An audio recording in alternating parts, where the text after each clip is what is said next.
անցյալից դաս չառնելը թերմտություն է։ Ուր կտեսնեք հայրենիքը եւ ասկը օտարի ձեռքը մատնելը, այնտեղ խառն է եղել հայի մատը։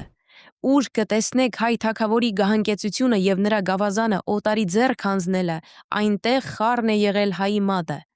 Ուր կտեսնեք հայրենի հողը հայի արյունով ներկված, նրա բնակությունները կրակով ոչնչացրած եւ նրա զավակները գերի տարված, այնտեղ խառն է եղել հայի մատը։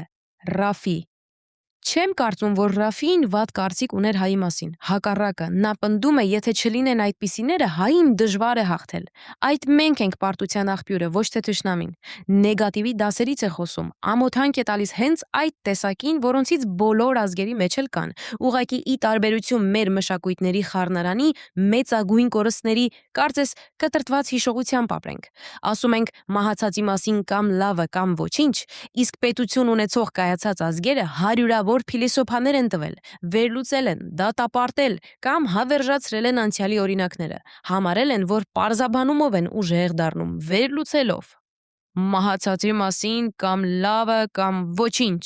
նման թմրաքուն անող մտքերը մեզ միշտ կտրում են իրականությունից, ճշմարտությունից, վերլուծելու իրավունքից։ Ով է ասում չի կարելի մահացածի անցյալի մասին վերլուծություն անել, կարծեմ հենց նույն Ռաֆինն է մի առիթով ասում, կան մեռելներ, որոնց հարկավոր է գերեզմանից հանել, մի անգամ էլ սպանել։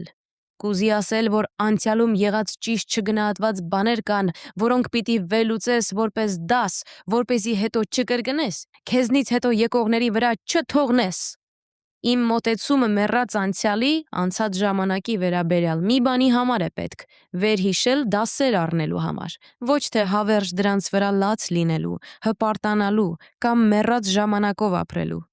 Մենք մեր պատմության անցած դասերը դեռ չմարսած, դասեր չառած, մեզ գցում ենք նորից նույն սխալներն անելու մեջ, իսկ դա առնվազն հիմարությունն է։ Դասը նրա համար է, որ չկրկնես նույն սխալը։ Առաջ գնալու համար կարող ես նոր սխալ թույլ տալ, որովհետև մարդը սխալական է, իսկ նույն սխալը կրկնողն ապուշն է։ Գրել է Հրանտ Վարդանյանը։